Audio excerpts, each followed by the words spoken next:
By the end of April, you were doing 500,000 tests a day, according to official figures, and we're talking about 25,000 people. So it would have been perfectly possible to do those tests at the time. Let's just remind ourselves what Matt Hancock said at the time, or shortly afterwards.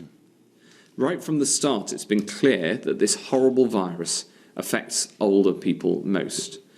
So right from the start, we've tried to throw a protective ring around our care homes. We set out our first advice in February, and as the virus grew, we strengthened it throughout. We've made sure that care homes have the resources they need to control the spread of infection. Now, I'm using my words very, very carefully, and I really mean this. Do you think now the government threw a protective ring around the care homes? I think absolutely the government... you do? Yes, I do, because, Andrew, it's easy with the benefit of hindsight to claim, learn the lessons, and we will learn those lessons. But when you have a capacity at the time that's constrained by your diagnostics industry, and as you grow it, the system, I can tell you, on the 15th of April, the adult social care plan was published. The system then began to operationalise, as we've done with vaccines. We placed residents of care homes. Too late. In a sense, too late. Hold on, it's really important. We placed the residents of care homes at the top of the list of phase 1 of the vaccination programme. They were number 1 to get that protection. The NHS, when they operationalised that social care plan, took a while as we built up our testing capacity. This is way before the vaccine programme had actually started. And at this stage, you did have the tests if you'd wanted to use them, or if you prioritised them. Here's the advice to care homes on the 25th of January. Face masks do not provide protection from respiratory viruses such as COVID-19 and do not need to be worn by staff. It remains very unlikely that people receiving care in a care home will become infected. And that advice was in place until the 13th of March.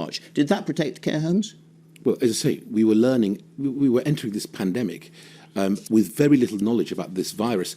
You've heard from Chris Whitty and Jonathan Van Tam that we're learning all the time about how this virus... On the 19th of March, hospital discharge service requirement, which was published, set out that every person who's shown symptoms or has been tested for COVID results, whether negative or positive, should be included on the patient's discharge documents if they're discharged into a care home. The same date. Here's the government advice, again to care homes. It says that no one who's suspected COVID or is generally unwell should go into care homes. However, the review should also consider the well-being of residents and the positive impact of seeing friends and family. In other words, you're almost encouraging people to go into care homes at this lethal time. Look, again, hindsight is a wonderful thing. You're talking about way back at the beginning of this pandemic. Very rapidly, the 19th of March, on the 2nd of April, the admissions to care home guidance changed around isolating for 14 days. Again, on the 15th of April, the further plan was put forward, and the NHS operationalised the testing. On the 15th of May, 600 million was given to infection control. On the 18th of September... This is now quite late in the story. I hear you, but we will learn those lessons, Andrew. All I'm saying is, hindsight is a wonderful thing. All I'm asking you, Minister, is for, as it were, Dominic Cummings made an apology in his evidence. He said, you know what, we got things wrong, and I'm really, really sorry. All I'm asking you, on behalf of the government, is to do the same thing now.